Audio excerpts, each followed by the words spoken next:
Yeah, yeah. You know, that is a fair question.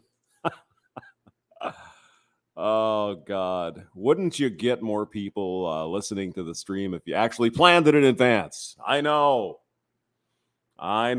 You're probably right. Hello, it's 1:45 Central Time, United States of America, St. Louis, Missouri.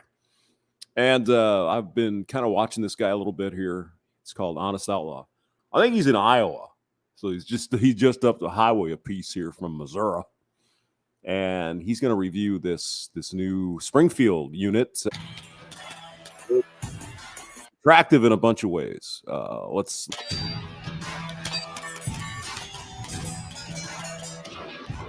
In the description, you want to go watch the video yourself. What's up, guys? This is Chris here, and today Ginger, look at this guy.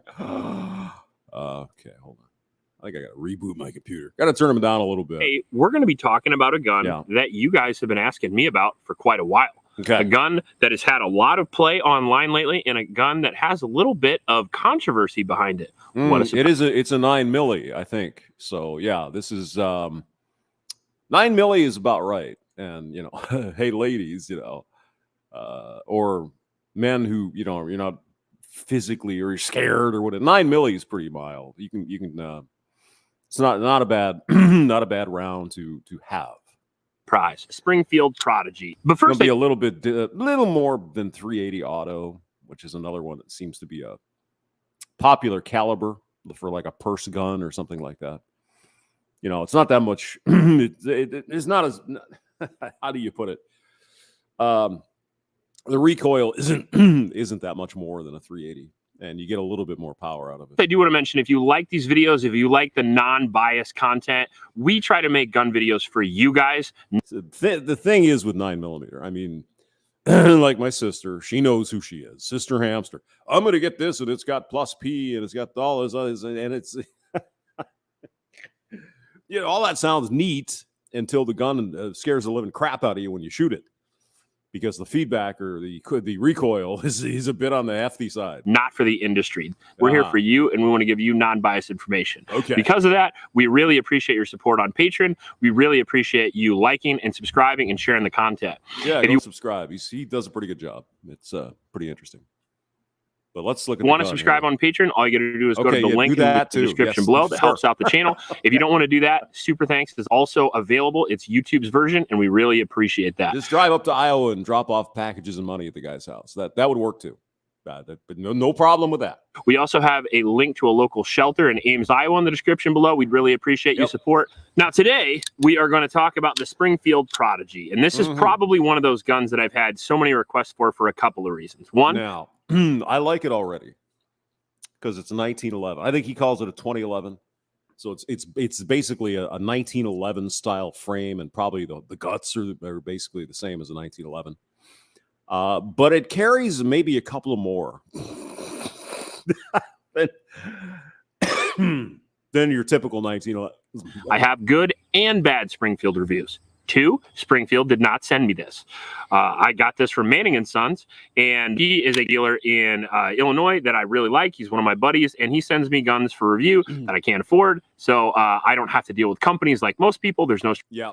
No, I hear you. You're on. We get it. Yeah, he's pretty good. So Rob is here. Rob, how it'll shoot your lung out, that 9 millimeter, man. That's some nasty shit. Stone Reaper's in the building. Hello, Snow.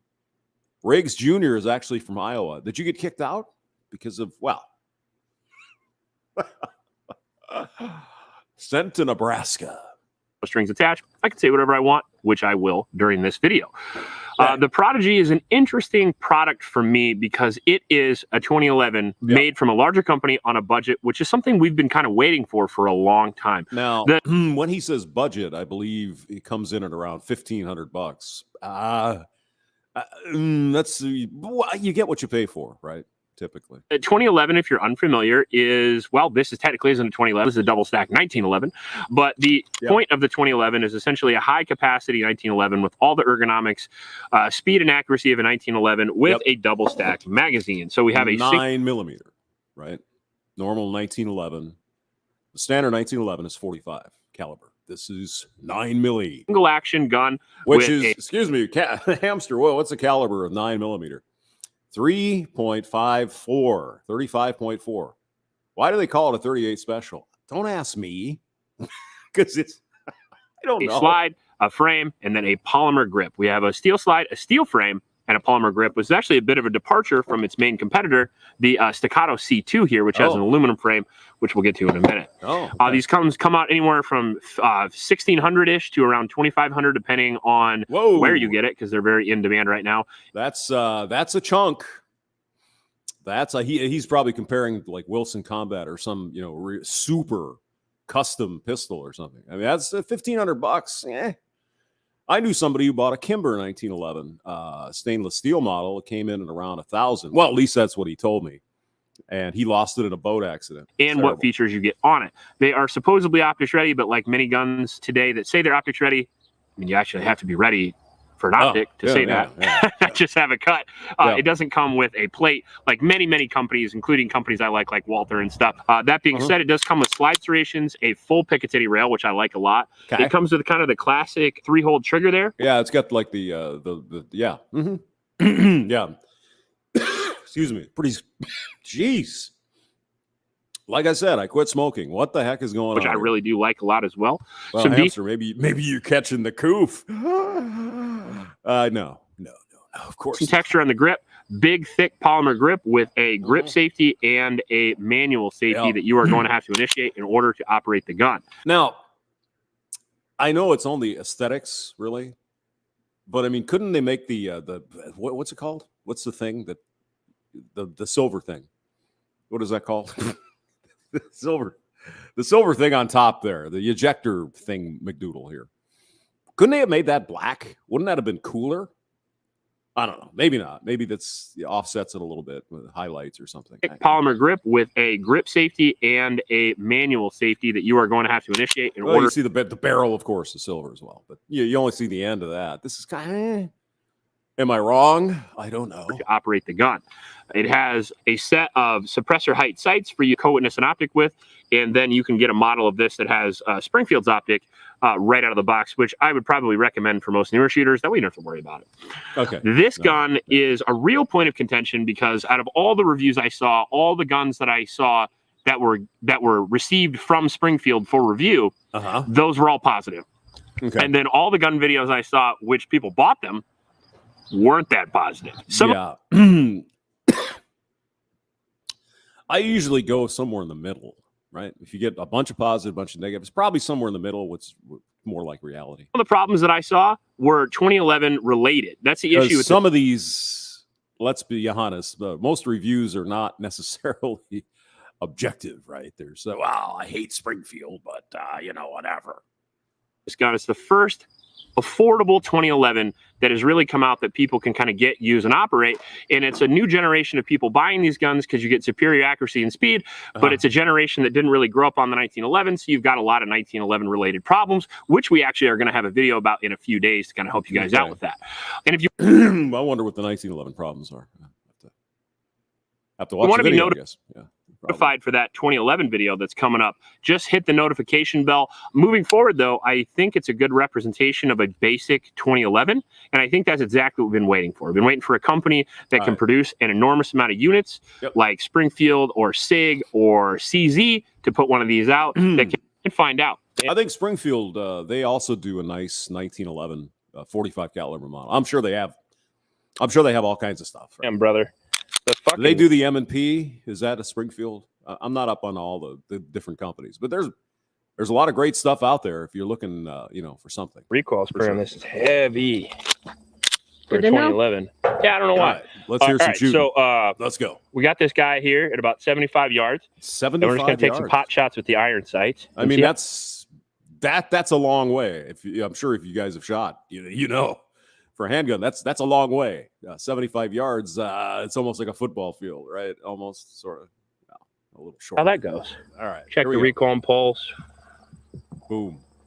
Nope. He hit it.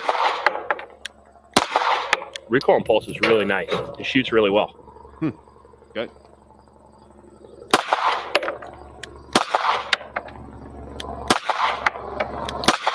Well, I can't hit anything small from here, and I'm getting No, I'm not gonna ding the guy. 75 yards. That's a big shot with a freaking pistol. Eaten alive. See these things? It's Man. black bug Yeah, dude. Yeah. season in Iowa. That'll break your concentration. Little pissers. They piss on you. I think they must spray for bugs here or something in the middle of the night because I've not really had much issue. You know what I did have an issue with though? Here's the weirdest damn thing. You ready for this? Mr. Hamster and his domestic hints and tips and tricks. So I got some, I don't know, bananas or something, whatever. And I had them out on the thing. And in case you don't know, and I think most people do, bananas are infected with maggots. You know, the brown spots and shit, that's maggots. And eventually maggots turn into fruit flies. And I had like this infestation of fruit flies here in the old homestead for a while. It's like, what the hell is going on? And they were hiding. They were just hanging out in the garbage can, you know, and you'd go over there and there'd be suddenly like 1,000 fruit flies. Well, it wasn't that bad. But there are a lot of fruit flies.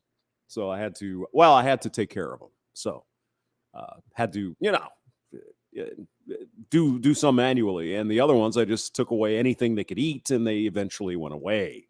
Little pissers. I mean, they were even getting into the onions because onions are really sweet, actually. So, you know, you would expect that. All right, go ahead. There you go. Oh, did you get jammed? I didn't even see that. I was too busy getting eaten. Cool. Jammed. Well, this is Blazer Brass, and we did lube this with Slip 2000, which is the lube that I like to use, and I think it's a pretty venerable lube. Blazer Brass is pretty damn decent ammo. Yeah, it's however, Blazer Brass is dirty, so it's affordable, but it is a little bit dirty. I didn't want this to happen. Oh my God, the Springfield people are gonna eat me alive, just like these little pisser bugs. Yeah. All right, go ahead. Yeah, there's another one.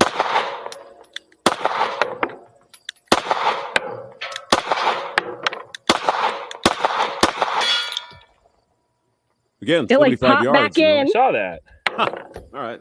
I wonder. So this is the stock mag as well. It is. Yeah. Makes me a little nervous because we're about to pop in the staccato mag. Let's get a little closer. Like the 9mm 2011 is my favorite overall platform. So I would absolutely love if this works. So we're just gonna oil the shit out of it and hope for the best. There's never too much lube. Ain't that right, baby? Okay, baby. All right. So we've lubed it up twice. The Slip 2000. The one malfunction we had was actually with the stock mag, not the staccato mag. All right. So I'm gonna try the staccato mags.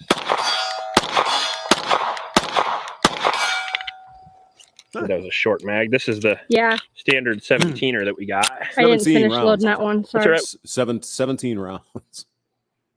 We're about that'll more than likely take care of any social situation. 45 yards, 50 yards here. Yep.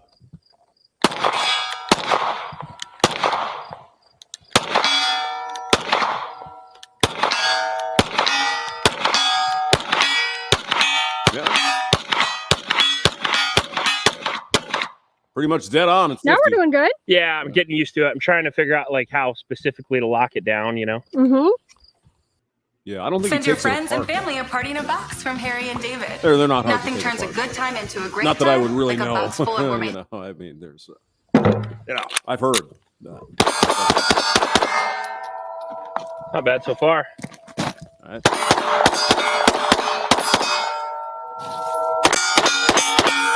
Yeah, that's about 20 yards or 20 feet. That's no logic. Texas Star. That's it. No lock back. All right, let's get tactical. Oh, okay. What is this going to do for us? Is that a laser beam? Let's go up close. Okay, so you can see the laser beam.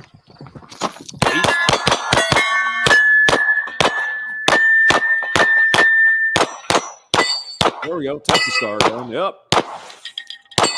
I shot that fucking thing behind it. It scared me. Whoa. Yeah.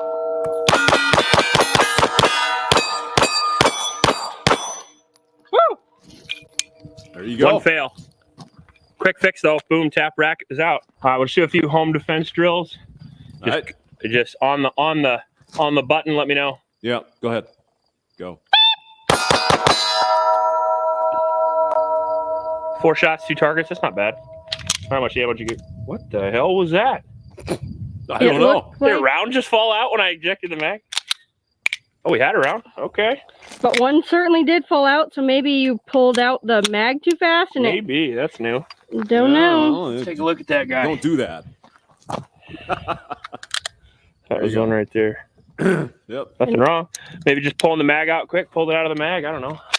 Possible. Go ahead. Hostage guy.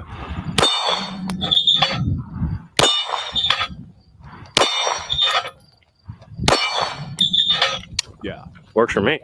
You look like you're having fun, so I like. Yeah, 9 millimeters. Pretty good round. I mean, it's not overwhelmingly scary like a 357. Even 357 isn't bad once you know what to expect, right? So Coleon Noir, let's see what he has to say about this gun. All the ammo used in this video was brought to you by Nosler. Nosler the most ammo, innovative, okay. most accurate, and most effective bullets. I mean, some of you guys were in the military. What did you guys shoot? Was it 9 milli? Mohamed is here. Hello, Mohamed. Noodles. You know, it's a holiday season when hamsters. Well, you know, I just maybe a gift suggestion for fun. You know, be all right. Rusty Rivers is here. Hello, Primo Living BC. Ding ding ding ding ding ding ding ding ding ding ding ringy ding ding ding. Love it. Mr. Hemi 4-speed. Hello, Black Eagle. All right, let's continue with Coleon. Riggs Jr. says they're even worse. Tulsa, Oklahoma. What's wrong with Tulsa? Except it's fucking hot. Oh, man. Federal brass is great. Yeah, Federal's good. I used to have until aliens took it.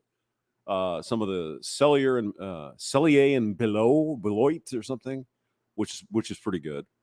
I've got Blazer brass. What else? I've got some other cheaper stuff too. I think 38 Special is the really cheap stuff. And 22, you know, you can't go wrong pretty much with it's like CCA. Is that it? CC? Pretty good stuff. Wasn't real impressed with the, that Remington green box or green pail stuff. Is it Remington or Winchester? I'm not sure. It was all right. And I think I've got a bunch of, I used to have a bunch of Winchester white box 45 auto, which works out pretty well. Pretty well. It's not bad stuff. Ammunition in the industry. Oh, and I was born and raised in the Fiocchi or Fiocchi. That also was good until Mr. Spock came and took it. South. And in the South, we call all soft drinks Coke, and all tissue Kleenex, and all bandages Band-Aids. Yes. That said, as of late, many people in the gun world tend to call any double stack 9mm 1911 a 2011. That's true. That's a weird thing. If you're not from the South, you go down there and it'll be like, let's go get some Cokes. What kind of Coke you want? It's like, what? What kind of Coke you want? A Coke? Okay, you want a Coke? Coke. Okay, good. But that's not technically correct. And I think in the Midwest, it's pop. You know, it's not soda. It's let's get some pop. What? Pop. Pop. Like Pepsi. Oh. All 2011s are essentially double stack 1911s, but not all double stack 1911s are 2011s. But if I'm going to be honest, I don't care anymore because there doesn't seem to be a unified consensus on the literal definition of a 2011. Okay. So I'm going to make my life easier and call this a double stack 1911 chambered in 9mm. Okay. However, Springfield Armory calls it their 1911 DS Prodigy. Yes, Springfield just made a double stack 1911 chambered in 9mm, and it's awesome. Oh, cool. There are two versions of the Prodigy. One with a 4 1/4 forged stainless steel match grade bull barrel, and one with a 5-inch forged stainless steel match grade bull barrel. Everything else is exactly the same. I mean, I kind of like the shorter one. It's cute. It's cuter, I think. Same grip and same grip length. Same forged carbon steel frame. Same forged carbon steel slide that is optics ready. Same 2-piece full-length guide rod. And they both come with one 17-round magazine and a 20-round magazine. And you can get a 20-round magazine for this. Okay. Oh my God. So essentially, what's in one box? Is it 50? I don't even know. 50 or 20. But yeah, you can go through a whole lot of ammo in a short amount of time at the If range. you're really feeling sexy, you can get a 26 round magazine. Oh, If someone told me to baby. design a double stack 1911, I wouldn't bother. I'd just hand them the Springfield Prodigy and tell them to imagine it says noir on the side. Visually, there is nothing I would change on this gun. Okay, beautiful. maybe I'd go with the gloss black. You know, this would be an idea. Coleon. Get some custom grips with, you know, Coleon or noir on the side. That'd be kind of cool. You know, make it fun. All right. So what does Hickok say about this gun? All right. A bowling pin right here. This $79 headlamp is taking the world by storm. Don't buy another flashlight until you've seen what this new headlamp can do. This U.S. Army engineer is bringing military technology to the public, and he's destroying you guys block your ads. You're not getting this kind of quality material. You can get a headlamp designed by the military. $300 billion flashlight industry in the process. His invention is 20 times more powerful than a traditional headlamp, while being ultra lightweight and energy efficient. It keeps everyone safe outside in the dark. Here's how the story began a few months ago. All right. Robert Snipes is a 50-year-old Army engineer and marathon runner. He goes for a run 3 times a week, usually after work. But on a dark evening last winter, tragedy struck. The old headlamp he was using ended up getting a dead battery. When a driver didn't notice Robert due to poor visibility, he missed him by an inch. However, during the evasive maneuver, the car crashed right into a shop. Robert ended up getting sued for material damages. Really? The traumatic event led to the invention of a next-gen headlamp. It's estimated that every year over 7,000 pedestrians in the U.S. are killed in traffic crashes due to poor visibility. When Robert realized this could have been him, he decided to do something about it. I assume this is an LED deal, right? Probably. Okay. Yeah. Go buy one. Well, I don't want to oversell it, but I kind of like it for what it is. I don't go to action pistol matches anymore. I used to do that a lot. So I'm not sure I have a serious use for it. If I did, it'd definitely be one I would consider. And even if you don't compete, it seems like a nice plinker, really nice plinker. If you don't like a lot of recoil, your hand's not too small for something like this. And I don't mean to exaggerate the size of the grip, but you know, it's double stacked. Now, the only thing I would say, if ladies, women are self-defense, right? You're gonna put this in your purse or what have you. It does have the external freaking hammer, so that can get snagged and shit in all the sights and crap like that. So you got to consider all that too, because you know if you got to pull it out or you know even just put your hand in your purse and pull the trigger, you know there's a lot of shit on this guy that's going to get stuck. Right, the slide's going to come back, and the hammer's going to get in. It's got sharp edges on it. So, might not be the best for a purse gun, but you know, it's looks all right. It's not too bad. Firearms like this, as I've said before, are just fun at the range or whatever. If you never went to a shooting match in your life, you would enjoy either this one or one like it. It wouldn't have to be this one, but any of these big, heavier 1911 style firearms, especially chambered in a 9mm, absorbs so much. It does have a nice that slide action really sounds good, doesn't it? Really sounds nice and crisp and clean. Like of the recoil and just not a lot of recoil to deal with. Comfortable shoot. You're going to shoot it well. That always helps maintain interest, doesn't it? In any sport, you got with a basketball. And you can't ever hit the rim, you know, you end up going back home. I guess that's not my game. But if you can hit something with it occasionally, just makes it more fun. So, and guess what? That's what shooting is all about. You don't want to be something that's going to be scary. Right. No, not just for women, man. I mean, you know, get a 44 Magnum out. It's like, holy Jesus.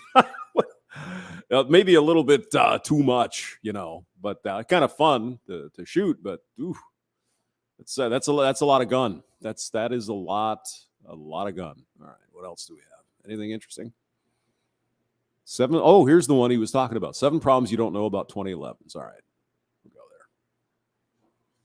Oh, I didn't make it big. Are you still stuffing your kangaroo hoodie pockets? Meet the new improved Bearskin Tactical Hoodie 2.0. Oh. 6 zip pockets on the waist, arms, and back. Oh, and we heard you. Oh. There's 3 pockets inside for your valuables too. No more man bags necessary. No more boring hoodies that you can't take outside. That's why we designed the new improved Bearskin Hoodie 2.0. I guess I just never got quite as excited about a hoodie as this guy is. Yeah, get your hoodie and go outside with your hoodie and put shit in your pockets of your hoodie. Yeah. XYZCT. My neighbor wants to ban all high-powered magazines. Well, you know, it is the magazine after all. That's the word. God. I stayed away from 1911. Black Eagle. I stayed away from 1911 because I could find a double stack. Now I'm about to change my mind. Yeah. I think your typical standard 1911 45 has about 8 rounds, maybe at the most. So, and I think Glock has been around a while, right? They have, large capacity. But some people don't like Glock.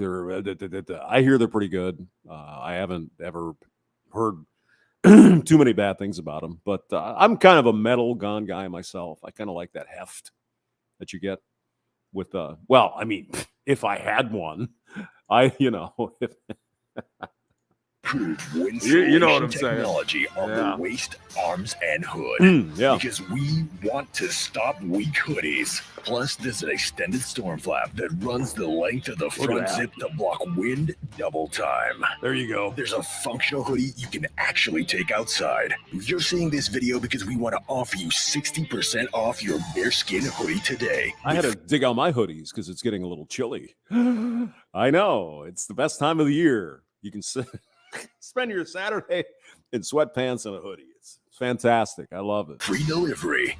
So if you agree that regular fleece hoodies suck, go to stopweakhoodies.com to get 60% off the Bearskin hoodie delivered to you for free. Just like you, we hate carrying man bags, duffel bags, or messenger bags on top. What do they used to call a fanny pack? Is that of our hoodie? That's why this hoodie has 9 pockets with 6 secure zip pockets on the Ultra Bear hoodie has 10 pockets the outside and 3 super soft inner pockets too, with premium zipper attachments across the 2 front pockets, 2 arm pockets, and 2 extra pockets on the back. This is a hoodie you can take out in the wild, wear at home, or in the office. Or look at those manly men in their hoodies on your hands and knees. Look at that. You see that material? It's called polar fleece. Full polar fleece. Okay. Yeah. All right. We'll fast forward a little bit here. Civilian concealed carriers buying them. The reason why they're very popular is obvious. They're one of the fastest SS that could really use your help. So please with a 2011 that what we have here is an exposed ejector. So you can see it pretty well in this one. Maybe it's this guy right here. So as you can see that's going to exist on the $1,500 Prodigy. That's going to exist on the Staccato series. Okay. And even on my $5,000 Aries, which I collaborated with Atlas Gunworks to make. This is my personal favorite gun, and I designed it, and I have put an enormous amount of rounds through it. And believe it or not, it still has the same problem. So if you run 2 slide lock in this 2011, you dump the mag, grab the magazine, and you just slam this magazine in as hard as you can, like you would a Glock or an M&P or something like that. What you're going to do is smack it into the ejector, and it can cause a lot of problems. First problem being your magazine's stuck. That's the most common one. That's the most common one I have. The second thing you can do is you can break that off, causing essentially a complete failure of the system. Now, the easy way to fix that usually what people do is preemptive reloads, and you can reload with the slide forward, and you usually don't have any of those issues. The other thing you have to do is if you are going to load the magazine with the slide lock to the rear, you want to get the magazine in there and stop just a second before you put it in there and get back on the gun. Now, it doesn't take much, just a little bit more finesse, and you won't have that issue. However, that is one of the main issues I've seen with 2011 people for the first time running one. I've actually seen a lot of people get their mag stuck and their gun doesn't work and they don't understand why. The magazine won't come out, or they break the ejector, or they mash it to the point where it no longer works and it no longer. What are the Glocks have a different system? They get the ejector out of the way, or what? I don't know what they have, but okay. Eject the rounds. So that was actually the reason why I made this video. And then we came up with a bunch of other ones that we've seen during training classes, videos, things like that as well. Okay. So we'll get right into with number 2, and that's Bill Wilson's least favorite thing. And that is going to be, I'm not going to do it on this one. That is going to be dropping the slide on an empty chamber. Yeah. If you slam the slide forward on an empty chamber, the round itself going into the chamber cushions the fall. Yep, so you can mess with the barrel lockup, ruin the barrel lockup, or you can mess with the sear engagement on the trigger and ruin your awesome trigger. Yep. Been there. Don't do that. You can kind of mess up your sear engagement with that, and you can actually jack up your trigger. So one of the interesting things about that is people will go buy Wilson Combats and they'll buy Staccatos and all these things that have these really fine sear engagements and these custom tuned triggers that give you the 2.5 pound trigger everybody's looking for. But then they also want to have that Glock durability where you can drop it on an empty round, and you just can't have both, sadly. Yeah. So I would recommend that if you're going to release your slide, don't do it on a... You want to have a round in the chamber because it's not the same. You have to understand.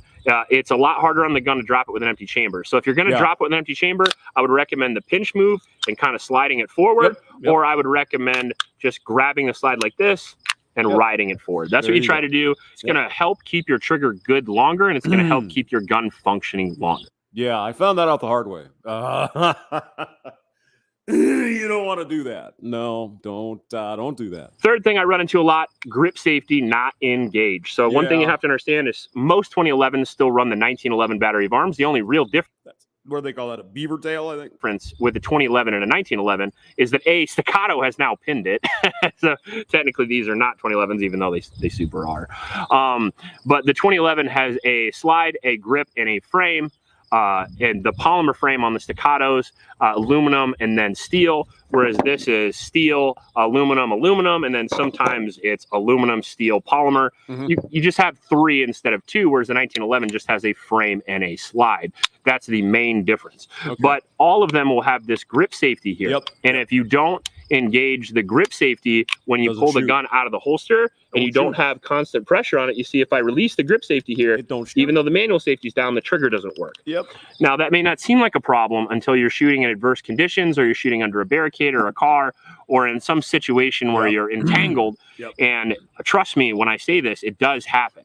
You pull your gun out and you don't have the perfect pressure. You see even right here, if you ride your thumb up higher like a more modern grip, you have a tendency to take pressure off that grip safety. That's why a lot of people have don't shoot.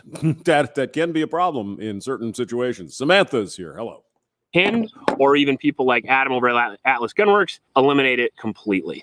Part of that allows you to shoot essentially with impunity and not have to worry about it. But the biggest positive thing, in my personal opinion, is that you can get a higher ride on the gun and you can control the gun better without the grip safety. I mean, let's be honest, 1911s, 2011s, they already have a manual safety that you have to defeat. So I feel like there's no need, but keep in mind that if your gun does have that and you like that, make sure you build into the battery of arms when you draw that you want to depress that grip safety down. Now, the second thing goes along with the first one is going to be building the manual safety into your battery of arms. Okay. So if you build the manual safety in your battery of arms, what you'll get is a recoil controlled device, right? So if I come out there, I'm actually using my strong side thumb to press the gun down a little bit further and use it as a bit of a gas pedal. Now, most people, what they do is they press the safety down and then their thumb comes under like a striker fired grip. The problem with that is that you have a tendency undershooting to pop the manual safety back on. So by riding it, you get 2 things. 1, you get that extra recoil control, and 2, that safety is never going to come off when you don't want it to. So personally, I would recommend building in that sweeping motion into your draw if you plan on carrying a 1911 or a 2011. Now, another issue that we're going to talk about is the double fire issue. Now, I do see this fairly frequently in matches and in training classes, especially with new shooters that are used to double action triggers, revolvers, Glocks, things with a longer trigger pull than a 1911 or a 2011, especially with a longer reset, which really can be the issue.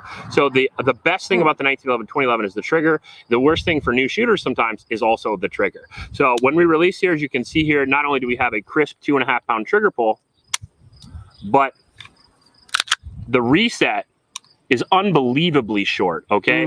Now, I don't think some people are ready for that the first time they shoot it, is the fact that trigger travel rearward and forward is very, very, very short, and it's easy to get those accidental double fires, and you're just gonna have to be careful with that, and you're gonna have to understand the trigger is very, very short, and work into it slow and get used to it, build it in your muscle memory, and then you can add speed. That's very important, building in good habits first before we start going fast.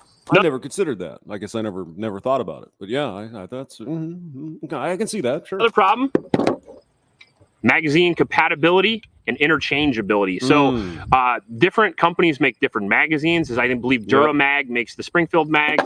Staccato, in my opinion, makes the best mags. I think Staccato, honestly, coming out with their Gen 2 magazines is one of the reasons why the 2011 became so popular. 2011s have been known to be very finicky over the years, and specifically the Staccato pattern magazine fixed a lot of that, plus added a lockback when the last round was fired that was reliable and would work every time. So I like the Staccato mags, and generally if you use these, most 2011s will work great. Another magazine that I like a lot are going to be the MagTech mags. I forget what those are. I'll mention it below. I like those as well. I have no experience with the Springfield mags yet, but I have heard that these have issues, and that doesn't shock me, because generally when something else comes out that's brand new, they need to be ironed out a little bit. And the way the market is today, generally companies beta test them on their customers first. So sadly, the first people to get them are generally the people that have to tell them that they suck. There are plenty of different magazines. Some of them have lockbacks, some of them do not. Some of them are compatible with certain pattern handguns, and some of them are not. All right, so now what we'll do is we'll check how fast we can run it. All right. Maybe we will. All right. Man, it really doesn't like these magazines. I think these magazines are what's going on. Yeah, it won't even run them. That's crazy. Magazine reliability issues are huge in the 2011, so I would absolutely spring for the more expensive and very durable magazines. It just makes sense, guys. It's like buying regular Glock mags instead of going with the Korean ones. Now, another thing I wanted to get into here is going to be relatively tricky takedown. So if you're used to a Glock or an M&P or even a SIG P320 where things are very simple, get used to complicating them a little bit with a 2011. Yeah. Just the basic breaking down and cleaning of the 2011 is more difficult than a standard pistol. It's a little it's trickier, I suppose, than some, but it's not that bad. You take the pin out, and then you got to take the thing out the front, and then the slide comes off, and then everything comes apart. Especially if it's got something like a Dawson toolless disassembly, where you're going to need a paper clip style tool or something to take your guide rod out. You're definitely going to need a YouTube video or two the first time to do that. Also, even just simple basic 2011 disassembly can be relatively difficult, because you have to match up the actual takedown lever here with the spot on the other side. And then if you don't have a tool, a lot of times it's really hard to get out of there. We pop our takedown lever out of there, we slide the assembly off, and then we have our Recoil guide rod system and everything, which is not captured like a standard Glock. And then we also have our barrel system here, which slides out generally from the front like that. And then when we put it back together, we have to align this little knob here, or this little hole here, with the takedown pin when we put it back in. So a lot of times you actually have to reassemble it upside down. And sometimes even with people that are very, very used to it, it takes a lot of finicky playing around with just to get it back together. So that's I thought that there was that sort of catch thing on the front of like a regular 1911. You had to basically you have to push in on it, and thing to keep in mind. Maybe I don't remember my poor gun lost to the aliens. You buy 2011 for the first time, I would find a reputable video on takedown and cleaning and assembly, because the next thing we're going to be talking about here is going to be the cleaning issues with the 2011. So people try to use 2011s like Glocks, and it's just not the case. The tolerances are extremely tight. That allows for very good accuracy and speed. Most of them are hand fitted, but the downside to that is going to be that they do require more lubricant. You're not going to be able to shoot these 2,000 rounds without lube. 500 is about all you're going to be able to get, and you're going to need a lot of lube. And I like to clean mine every 1,000 or 2,000 rounds, as opposed to every 2,000 to 4,000 rounds with my striker fired guns. So it requires about 4 times as much lube and about twice as much cleaning as your standard striker fired gun. What kind of lube did he say he used? I might have to consider getting a jar, because I think Hickok goes with that. What is that? It's the green can stuff. God, no, I can't remember what it's called. But it's supposedly a cleaner lube. Comes in a can. I don't. Well, I'll think of it. Now, pros and cons, obviously. A little bit more maintenance equals a little bit more performance, but that's up to you. And if you're not the guy who wants to do a tricky takedown and lube a gun a lot and clean a gun a lot, and you're not a tinkerer or a guy that likes to take care of things, 2011s are probably not for you. I'd probably stick with a Glock. It's nothing against it. It's just personal preference. So overall, I think those are some of the downsides of a 2011 that most people don't know or don't think about before they get into it. They're not huge downsides. They're just simply small cons that you're going to have to get used to over time. Yeah, it's just stuff you got to do, right? You just have to. Oh, I'm glad he pointed it out because I didn't know that. I didn't even know that about the one I used to have. You got to clean it a little more often. So I well, if I still had it, I could go clean it. What is the name of that stuff? Perspiration is lubricant. No, it's not WD-40. It's some kind of son of a. All right, hold on. Now I gotta know. Son of a bitch. Gun cleaner. Whoops. Gun cleaner and lube.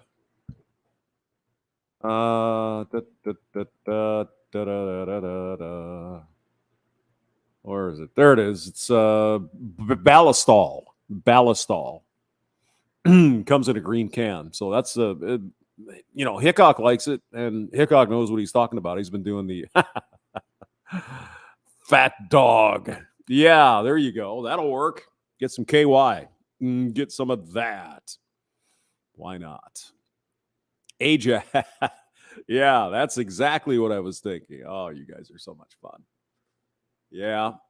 So I was going down memory lane last night, and I was thinking, you know what? Remember Lacey Green?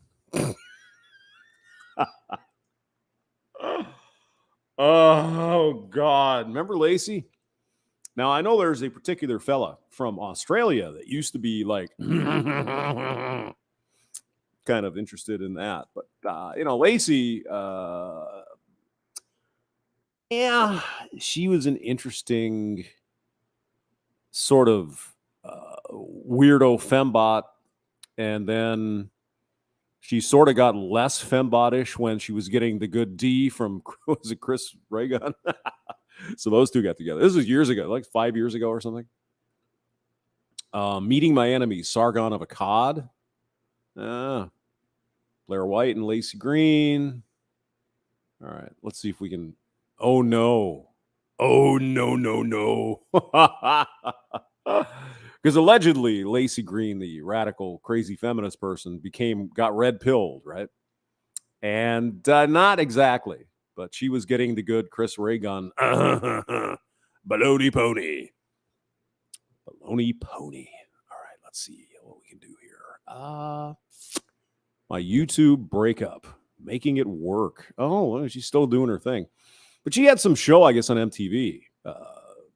Sex something or other. I don't know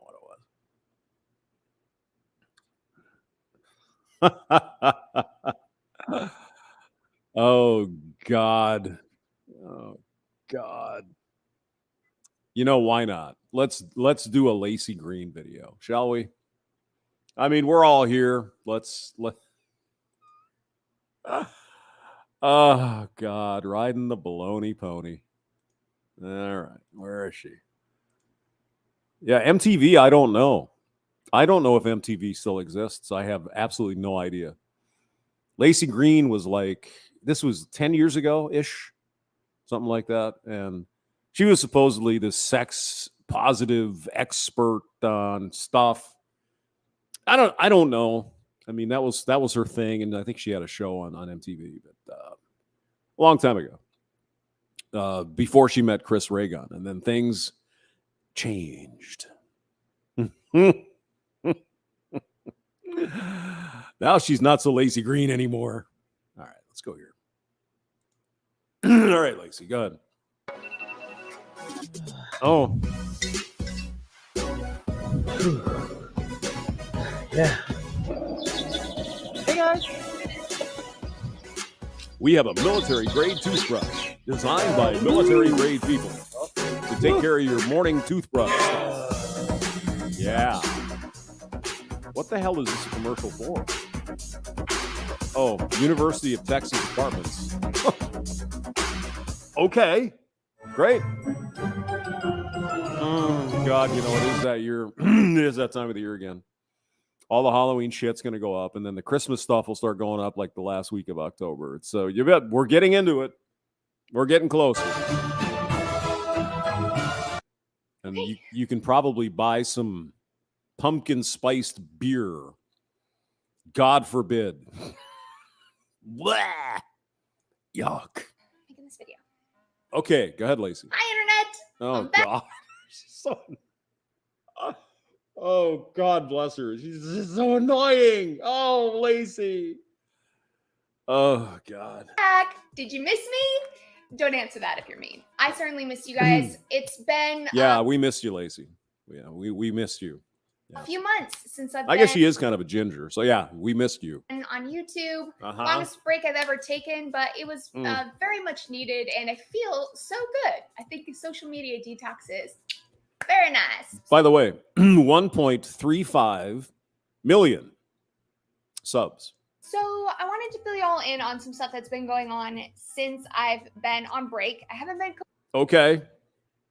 We're waiting. completely removed from the internet. Jeez, I can't If hardly you hear. are active in the conversation about feminism and social justice warriors, you may have noticed that I've been talking to and hanging out with some anti-feminist YouTubers. Oh This my has God, apparently no really way. confused people. There have been thousands You even like hugged Sargon of Akkad.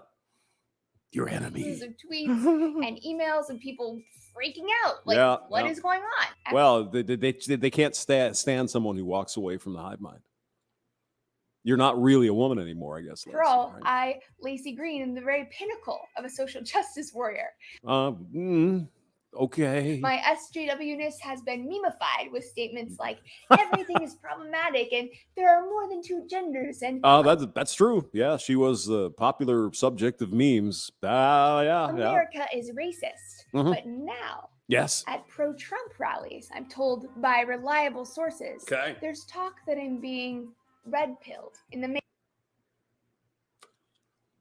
Well, you're at least a little more red pill than you used to be. Matrix sense, not so much the pickup artist sense. Oh, well, okay. Come on. Pickup artists. God. I got to go get some water. You talk, The Lacey. red pill is a Take meme over for that me. refers to this realization that the world isn't nearly as simple as you thought it was. The question, of course, is what is the truth? What is the truth? And how bad do you want to know? In some sense, I took the red pill a long time ago. It's why I do what I do. My YouTube stuff has always been about the pursuit of forbidden knowledge. And while yes, I am a feminist, I wouldn't describe myself as the ideologue that people sometimes make me out to be. I feel that things tend to be messier than that. And If she's not really doing the over-the-top camera shot for the cleavage, I guess that's different. From, frankly, that's the way I like it. So let's get messy. Well, she is a sex-positive feminist. So here's some context about me. I used to be Mormon, pretty intensely so. When I was 12 years old, there were adults telling me that my spiritual destiny is to be perpetually pregnant. Cute, right? I'm also half Iranian. Funny enough, my grandparents were political rebels in their day, speaking truth Iranian, yeah. Okay. to power during the revolution in 1979. It's actually pretty badass, and it makes me feel like rebellion runs in my blood. But Which side of the revolution were they on? I guess would be. Yeah, well, that might change things, the way we think about that. Go I ahead. got a little bit lost in all of this, Okay. as you do. So my first YouTube channel that I started when I was 17 was about skepticism and philosophy. Then, when I was 19, I created a series called Sex Plus. Yes. That's where you talked about all that stuff. Which is dedicated to helping young people who, like me, had been told that their sexuality was bad or wrong, that they're less than because of their gender or sexual orientation. And so I mean, I don't believe any of that's Mormon beliefs, but I don't know who the hell's telling you that or did, but okay. So this is the type of stuff that forms the core of my feminism. Oh, God, she's still... I would describe as intersectional sex positive, Mhm. and skeptical. Oh. Skeptical, as in not easily convinced of stuff. Science is my rubric wherever possible because Lacey. we're all prone to human error. Science isn't perfect, but it helps reduce those errors by a lot. At the end of the day, we all have true beliefs and we all have false beliefs. Skepticism is about acknowledging that. It's questioning even the seemingly unquestionable and being willing to adjust our beliefs as we get new information. In truth, I want to engage with criticism, but it's really hard to do online. There's a lot of hostility, things escalate super quickly, people don't really seem to be listening to each other. It's just a shit show. So I can't disagree with that. For sure. Down the rabbit hole of anti-SJW videos. And I found that some are pretty disrespectful, but that's not all the channels. I've recently found anti-SJW channels that are well-cited and reasoned, you know, make some interesting points. Sometimes I'm like, yeah, I agree with that, or I didn't really think of that. And sometimes I disagree, in which case, you know, I still feel it's beneficial for me to listen and consider another perspective. That's good. That's good. Yeah. Or else, what are you? Is you're dogmatic, or you believe in a theology, and nothing will invade your brain space that doesn't agree with you or with your point of view? Yeah, that's probably not a good thing. We learn. So I decided to reach out to some, and you know, I was pleasantly surprised. People have been pretty kind to me, and you know, why wouldn't we be? Did you expect Sargon, Carl Benjamin to do like what? Beat you up or something? I mean, that was to be honest, I didn't really expect that. No judgment, no vitriol. That's because you've been told for a million years people on the opposite side of you are evil. That's why. It's not true. They just have different ideas, maybe different perspectives on the same topic. Maybe you even agree with them. I even feel like I have a really good connection with a couple of new friends. Yeah, Sargon and what's his face? Chris Reagan. Oh, yeah, she's got a connection there. All right. Yeah, Riggs, I hear you. Yeah, I hear you. She quickly adjusted her beliefs once she got fat dog. What are you saying? What are you saying? Samantha says what? Where did your comment? There it is. My computer's acting up. I better be removed. I haven't heard anything of Mormons I know. What she should have said was the truth. I just wanted to excuse. Oh, well, okay. I don't know if she did or not, but Good Mother is here. Hello, dear. Who is this chick? Lacey Green. Maybe you weren't paying attention. There's probably she was big about 10 years ago. And she was pretty radical feminist with all the standard feminist nonsense. And she met a dude, another YouTuber called Chris Reagan, who was a little bit more center, I guess. And, well, she fell in love. She fell in love. Not everyone is so hunky-dory about it. Good friends of mine, feminists, have been a little bit skeptical of me. They expressed the opinion that talking to antis or problematic people is, you know, not going to be worth the time. That's because they don't want any other ideas entering their minds that might make them think about what they've been programmed to believe.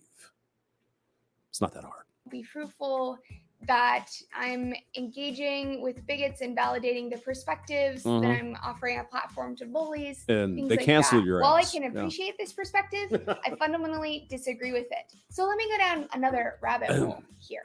Let me just say before the ad. Whoa, it's Hammerhead. Hi, everybody. This is Edgar, and I'm releasing a very special vinyl edition of the tribute album I've made for my brother, Johnny Winter. Oh, okay. Edgar It Winter, has an amazing 3D lenticular cover that alternates between Johnny's and my faces. All right. 2 discs, 17 songs, and incredible performances by amazing guest artists. This is something truly special you're not going to want to miss.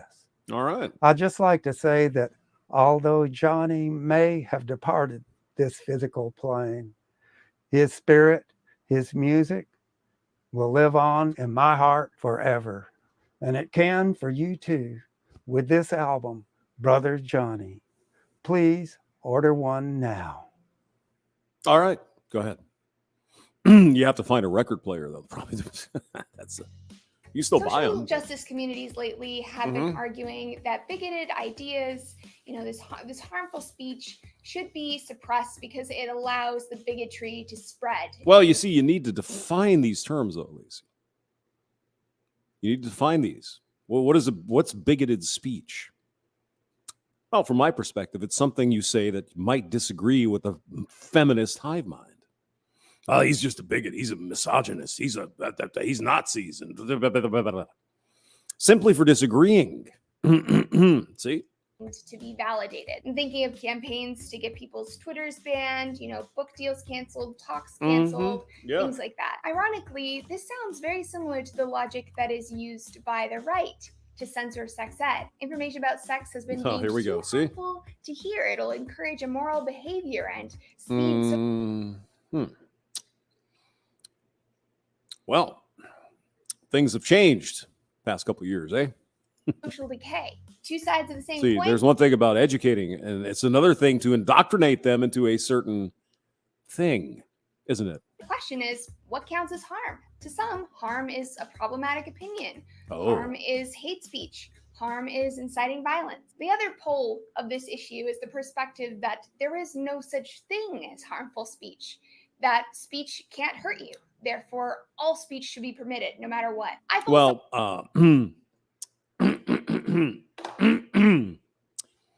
Well, here's the deal. In the Constitution of the United States, we have the First Amendment. So, yes, it is.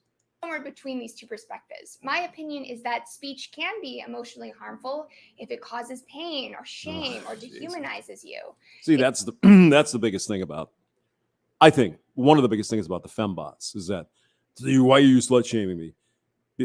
Because they know, we can talk about that. It can also be physically harmful if it incites or advocates violence against. Well, I don't think anyone is for anything like that. Go do something to this person. That's wrong. That's absolutely wrong. But ideas that are different are not harmful.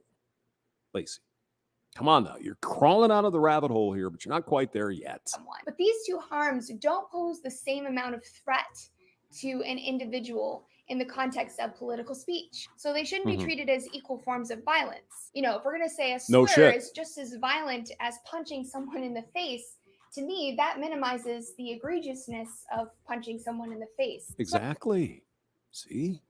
You're starting to get it. I tend to agree with the interpretation by a lot of human rights organizations, which is that harmful speech starts where it incites or advocates violence. Yep. I think the definition of harm is being pushed too far in regard to political speech, that this heightened level of sensitivity is actually resulting in some censorship. Not de jure like government censorship, the technical definition. Well, government can't under the Constitution.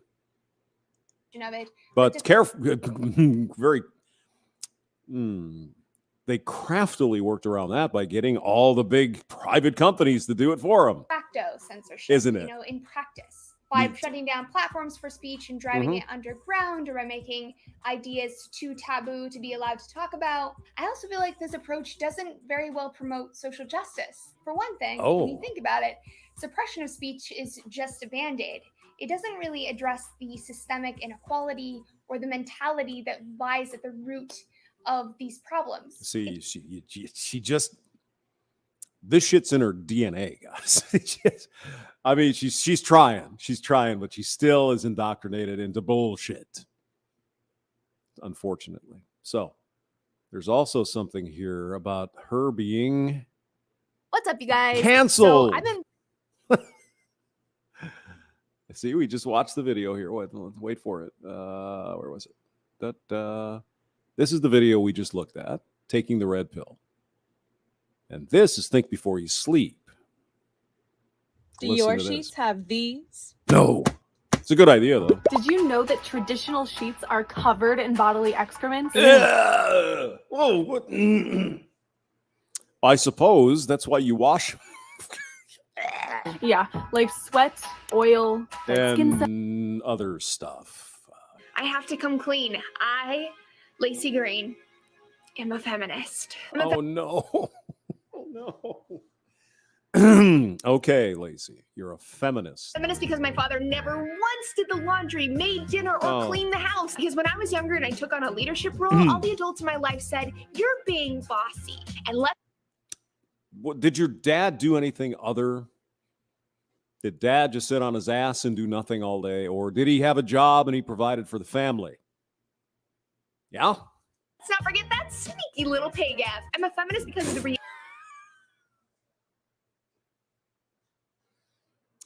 This is classic. Classic Lacey Green. reality that there are people who would take these words more seriously. If they were coming out of my mouth. I've never condoned the SJW stuff. It's super pro censorship. No, you did. Sorry, Lacey. Yeah, no, you did. You did. Nobody ever wants to assume that you are just a person who means well. You know, you always mean the worst. It's always that you're a bigot. I think it's really toxic and destructive and very hypocritical. And this was post, I believe it was post Chris Ray gun. I'm kind of surprised, Good Mother. You've never heard of this chick? Yeah. All right. Have fun with that, gents. I guess you're doing a stream later, right? So I guess we'll check in with you later. Let's see here. Yeah, she was on Ruben. Yeah. I think this was right after the shit hit the fan for her. She was canceled.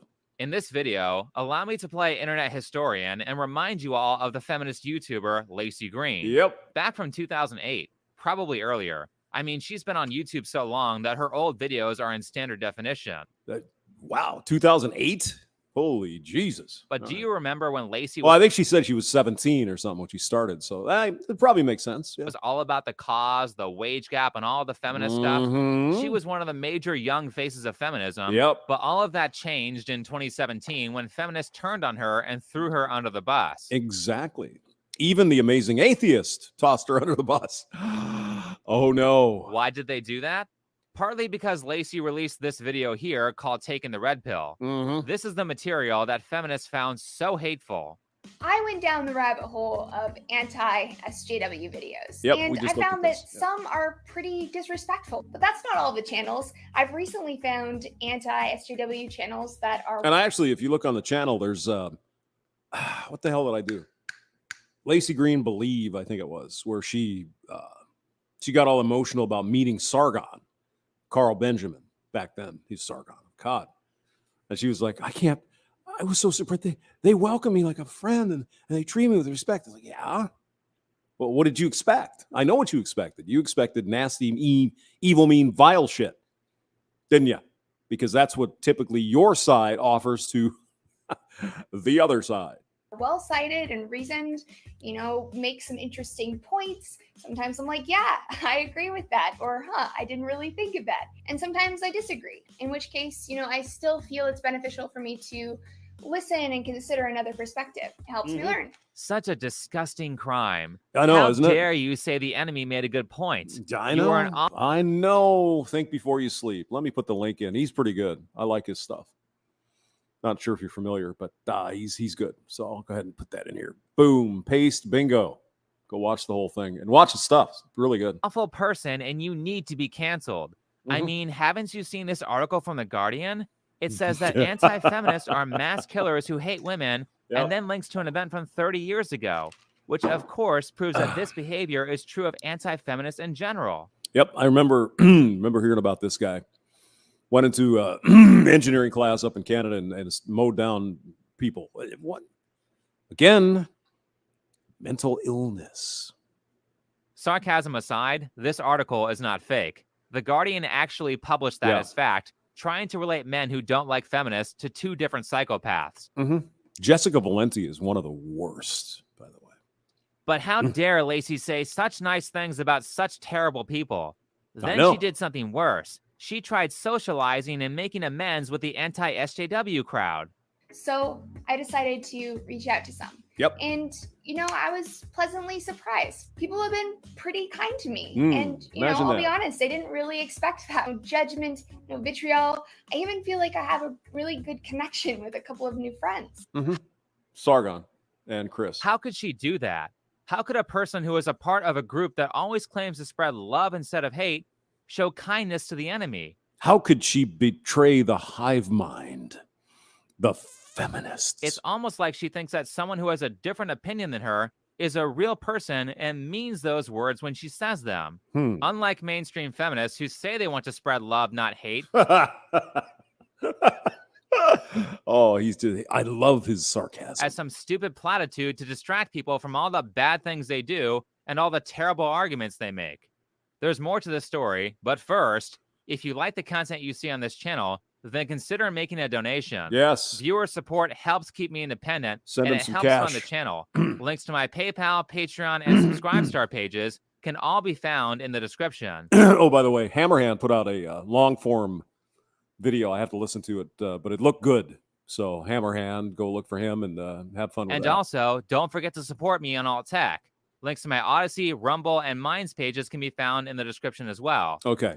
All right. For those of you who don't know, Lacey Green is a longtime YouTuber who originally became known for videos talking about sex education. Yep. Then she worked with MTV on a channel called Braless and became known for being a feminist back in 2014. Wow. And probably before that. That was, geez, I can't believe it was that long ago. Holy crap. When did you start your channel? 2015. I think it was 2015. Which is all fine. People are allowed to believe things that you don't agree with. What is not fine, though, is what is the essential theme of my channel, which is that mainstream feminists are bad faith actors. Yep. They are not genuine people. I think at this point, they're just automatons. They're all Manchurian candidates at this point. Not all of them. You know what I mean. Sure seems like there's something going on. There's some kind of brain virus with some of these chicks. They're just using a cause that people care about to promote bad values that cause division. The situation with Lacey Green confirms that. Because what was Lacey's crime? One, she criticized feminism's proclivity towards censorship. I want to talk to people because I think things have gotten a little out of control in the feminist sphere. It's super pro-censorship, like overtly pro, like we are going to campaign to get you censored. Yep. This is actually a consistent principle from Lacey and is something that she's always believed. The reason that she got into talking about sex education on YouTube is because she was tired of being censored on that subject by her community's Mormon values. So that's crime number one. Lacey is anti-censorship. She dare give a platform to people who feminists call bigots. People have this idea, kind of like what I was talking about before, right? Where if you talk to somebody who has views that you believe are abhorrent or hurtful or harmful or whatever, that is giving them power, it's giving them a platform. This is what all of the feminist YouTubers sort of disowned me over, right? They said that I was like empowering the right or whatever, like Steven Crowder. Oh my God. Empowering the people that I disagree with by simply talking to them. Right. Why do the woke groups think like that? Is it because they are lying to people and most of their best arguments are super easy to disprove? There's a reason why they want to shut people up. Because their arguments don't hold water for the most part. I mean, they have some stuff, obviously. There's a kernel of truth in all of these groups, these various, activist groups, or there's a kernel of truth. But then they wrap it in a big pile of stinky bullshit and then wrap that bullshit in that small kernel of truth. It's crazy. How else is speaking to your opponent going to give them power? Because when you debate people with bad arguments, they actually lose power. So what feminists are saying is that they are afraid of losing when they platform their critics, which is why they won't do it. That's exactly right. That's a couple of years ago. They had one of the Nazis or whatever. They want to deplatform. They don't want them to speak. No. Let them speak. Let them say their stupid bullshit and watch how quickly it will be shot down by argument. See, they want to do the opposite of what should be. You want to hear from these freaking freaks. That's what you want to hear. And let their arguments stand on their own, and they won't.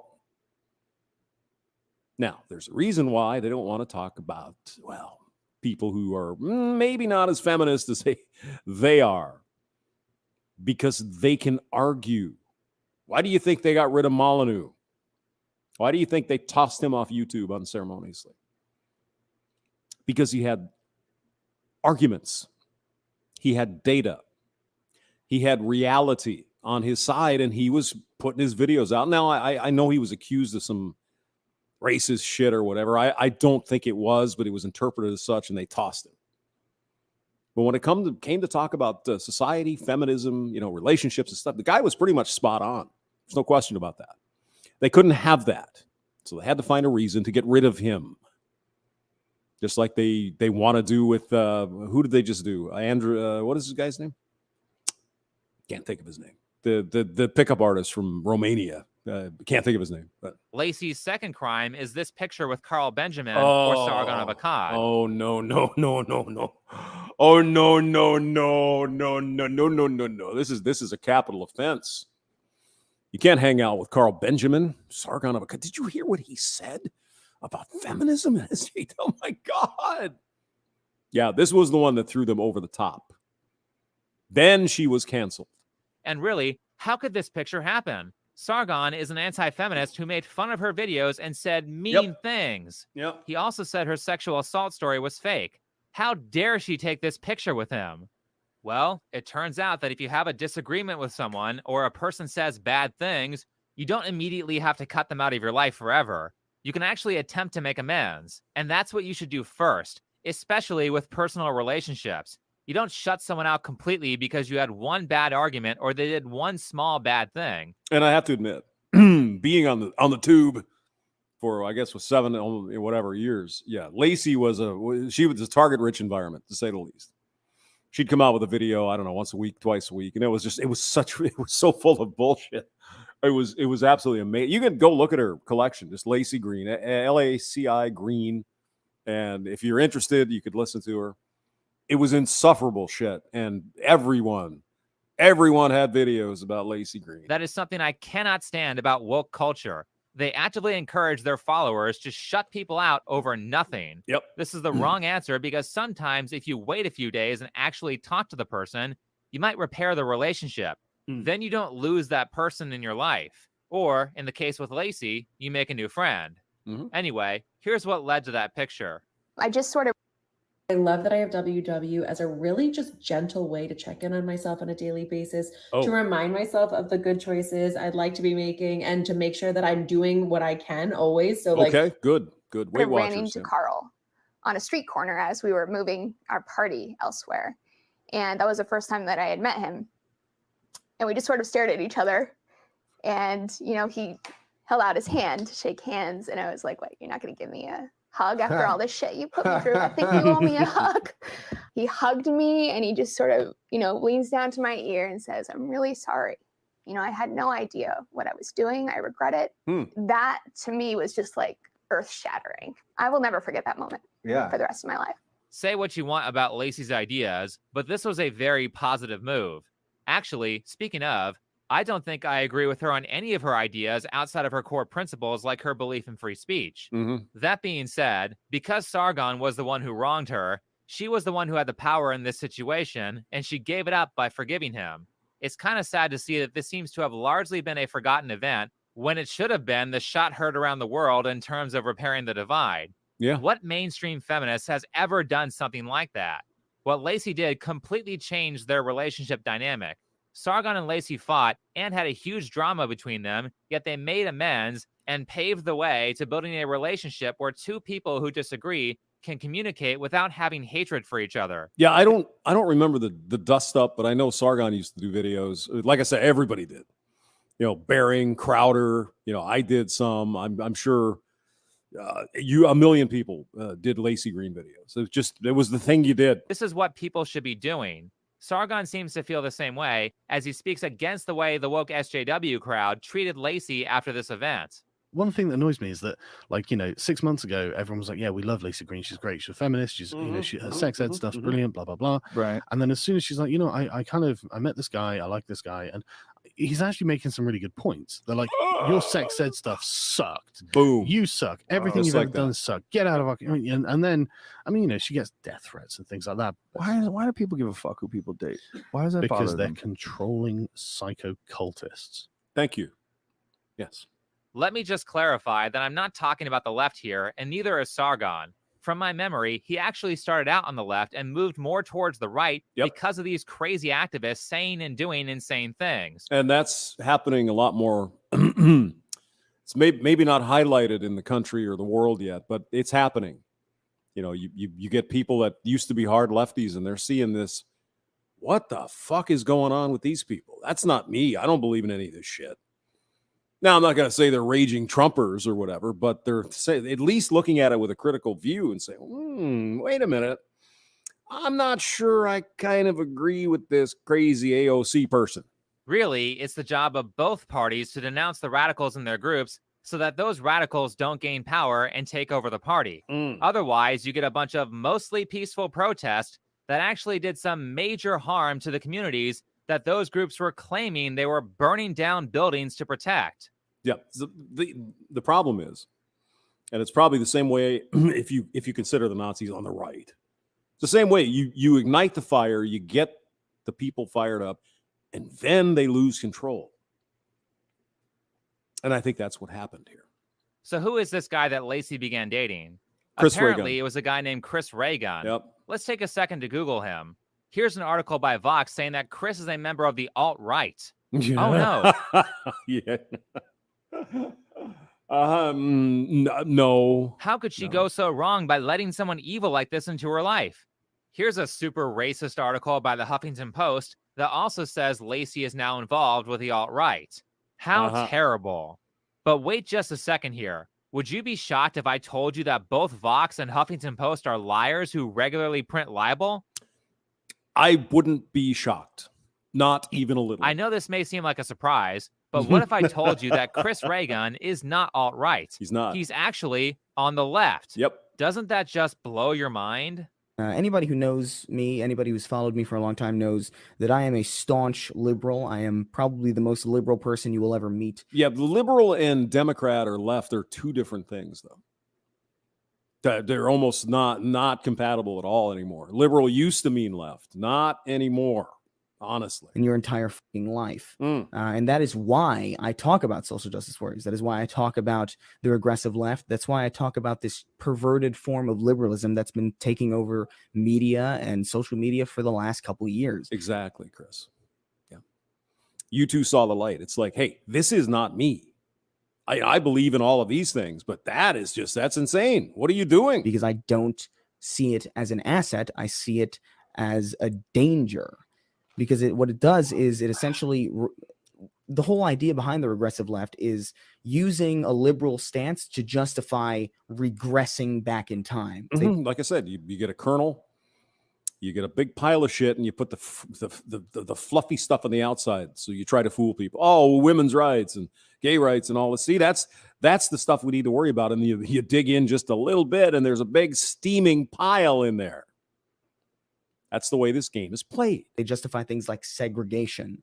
He's absolutely correct here. And don't think that you're immune to this if you're on the right. I remember back when Harry Potter came out, a bunch of crazy religious activists tried to get it canceled because it was promoting witchcraft. Yeah, are you sure it was a bunch or it was a few? That's the only question I would have. Because this was, 2000? Before that? They were saying, well, this is talking about magic and wizards and shit. This is demonic, and we got to ban this Harry Potter crap. I don't know how many of these people were. I don't think it was very many. Honestly. Tons of nonsense things were censored when I was a kid because of the right. Now that the left is the establishment party favorite. Excuse me, sir. Excuse me. Maybe before you were born, there was something called a parental. What the fuck was it called? They got together and they put these stickers on the records that had bad language or that kind of thing. Those were all Democrats. By the way, they are still trying to cancel J.K. Rowling by calling her a TERF. This kind of behavior needs to be denounced on both sides over and over again, because if you don't, radical groups will infect your party and their ideas will take over. I mean, talk about just a Cinderella type story. You know, J.K. Rowling was, I think she was like a poor single mother with divorced or whatever the hell. She came up with these ideas. Now she's a freaking multi-billionaire. That they think they're going to cancel her because she has a different. Really? Is that what they're going to do? Okay, sure. That becomes a big problem for everyone. Now, I was not familiar with Chris's content before making this video. Maybe I watched a video of his back in the day, but probably not more than one or two of them. I saw him. After watching a bunch of his content for the video, I mostly agree with the statement about where he aligns politically. Chris appears to be center-left with consistent principles on fair play. Principles that are so consistent that even though he called her a bigot in that last clip, he defended Anita Sarkeesian when for some reason she got censored. It's also really irritating, by the way, that I know as I'm making this video, I know that people are going to be like, Chris is defending Alex Jones because he's an alt-right edgelord. He's a Nazi too, obviously. No, I just know those people are going to come swarming in. Yeah. I know it's going to happen, even though I've defended people like Anita Sarkeesian who've had their channels terminated in the past for bullshit reasons. Yeah, no, I mean, I think she's abhorrent. I don't like her stuff, but she shouldn't be canceled. That's ridiculous, I think. He was referencing when Alex got banned from every social media platform, suspiciously within like... And she's a grifter. Other than that... 3 days. Yeah. More on Anita later. First, but I mean, if we canceled people for being grifters on YouTube, there'd be a lot fewer channels, if you know what let's I mean. go over some of the treatment that Laci got, purely because she said she was against censorship and because she wanted to debate people who had views that are different from hers. One, she got a ton of internet hate for it from the SJW crowd. There were a lot of negative comments on her tweets with Sargon, who alleges that many of those comments that she received were threats on her life. We have a lot of dislikes on her red pill video. That's not the worst dislike ratio in the world, but in my opinion, anything over 10% dislikes is bad. We don't even have that anymore, do we? Do we have dislikes? I think they took that away. Moving on to things that are more severe. She had 2 major corporations, Vox and Huffington Post, print libel, which is the written form of slander, saying that she changed her views and now associates with a radical group called the alt-right. This is crazy because not only is that stuff about the alt-right not true, but Laci didn't change her beliefs either. You can watch this video on Steven Crowder with them talking, and she takes the left position on politics every time. She also said this while talking to Tim Pool during that time period. Like, I'm just like in the middle, like talking about what's happening. We're all kind of in that position a little bit. make it. Well, you're a traitor. I'm not a traitor. I'm as libtarded as they come. You know? Like well, I'm not like changed sides. All I said was I'll talk to you. You can agree with free speech and be on the left. Right. Yeah. But it's but let's not give that to the right. The only thing I've seen her flip on was the wage gap, which is easy to do because the science behind that is nonsense. Have you changed your stance on the wage gap given the overwhelming evidence pointing towards perfectly reasonable and non-sexist, systemic or otherwise factors? Yes. Yeah, I've done more digging into it. I still think the research still shows a wage gap. But earnings gap, Lacey. Does show that there is a much more complicated picture than the sort of 77 cents to $1. Yes, queen, yes. And she didn't even flip all the way.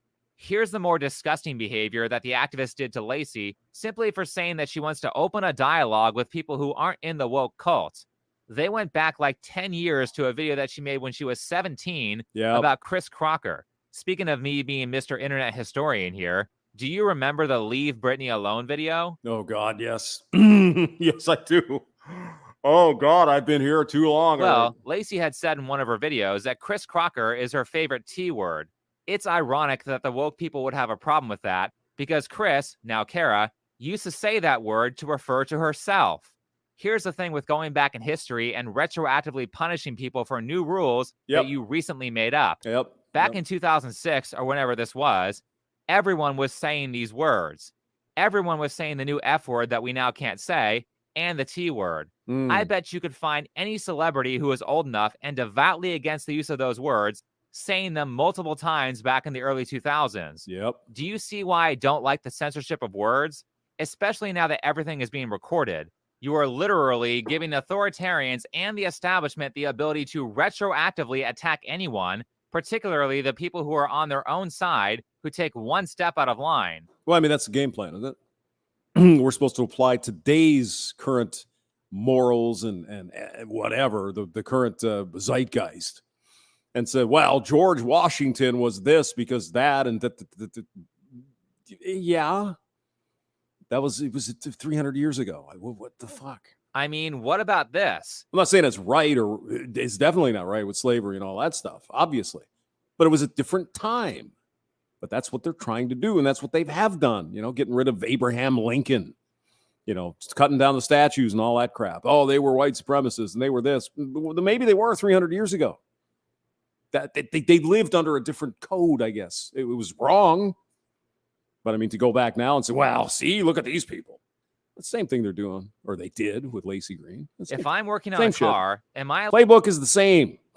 It doesn't change allowed much. to abbreviate the word transmission, or will I be canceled for that? Yeah. Because I've been around mechanics and I know they frequently abbreviate the word transmission to something that is apparently now a cancelable offense. Yes. But of course, we know that people who toe the party line won't get punished for their use of the new F word or their use of things like blackface, as long as they say what the establishment wants, which is exactly why this is so hypocritical. Yeah. He's not wrong. He's not wrong. Earnings gap, fat dog. Exactly. Why they could keep bitching about the false wage gap where people are paid less because of their sex and race and all that. They want equal outcome. They want socialism, right? That's it. There's no other. You don't have to go deep into that at all. Yeah, work the same hours. Exactly. I mean, just the average hours of men and women account for 15% of the so-called wage gap. Just the hours worked, So not sure what they're talking about. Her vocal fry is such a yeah. Women CEOs make 33 cents to the dollar. Really? Wow. I didn't know that. That's terrible. Maybe they should work more. Maybe they shouldn't accept the position. Maybe they should just think like a man.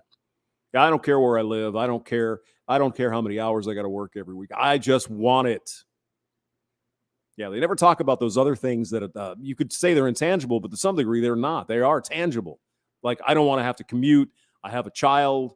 I want good daycare, the school systems and all that. So I'm going to take this position over here, which doesn't pay as much as the position over there, but there's these other things that I consider to be more important.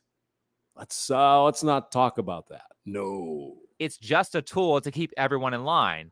That's why this censorship has nothing to do with protecting people. I guess that the hysteria and the war on words and political correctness has now made it so that people are afraid to laugh. Yeah, no, I think that is a side effect of this problem. That's actually a big side effect because people need to laugh. People need to relax and have a good time. And even if they say something that's like a little bit up, stop acting like that's causing genocide. Like it's not. We go from 0 to 1,000 like so quick. Yep. Yes, I agree. Binary. Stop pretending that you are protecting people when the reality is that you are just using these people to promote your political cause and silence dissenting opinions. That's the real harm.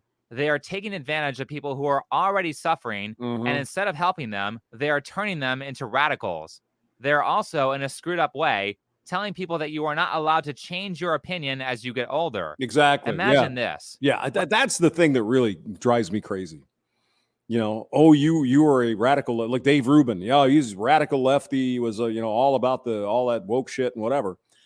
And as he matured, he said, I'm not sure that this is XYZ. I don't think I believe this anymore. It just seems a little bit, we better cancel him now. Let's say in the past you were a staunch conservative with a terrible personality. Yeah. You have a conversation with someone that changes your life, and now you are super woke. What about, what if you're still a conservative with a nasty personality? At any point in time, woke people on your side could pull up a tweet that is 12 years old and say, we found this awful thing that you said on Twitter more than a decade ago when you were in high school. Yep. So now you are forever a terrible person. Do you really think that punishing people for who they were instead of praising them for changing their ways is a method of showing kindness and a method of showing that you care about other people? Because to me, that looks manipulative and evil. You know who they really, really hate when that happens? When these women that have been indoctrinated into this bullshit come out of college and they eventually moderate their views. can't have that. My personal philosophy is there needs to be like an opinions expiration date. Like more than a year ago, you cannot reasonably assume that I think the same exact thing or would say or, discuss it the same exact way. But doesn't that make you a flip-flopper, Lacey Green? No, it makes you an evolving, open-minded, learning, growing human being. And that's something we should encourage. Not Can't disagree. All right. Well, that's about enough, all of the Lacey Green I can handle for one day. We'll probably do something later. I think Good Mother is going to be live. I'm sure it'll be a live stream festival tonight. It'll be fun. See you guys later. Bye.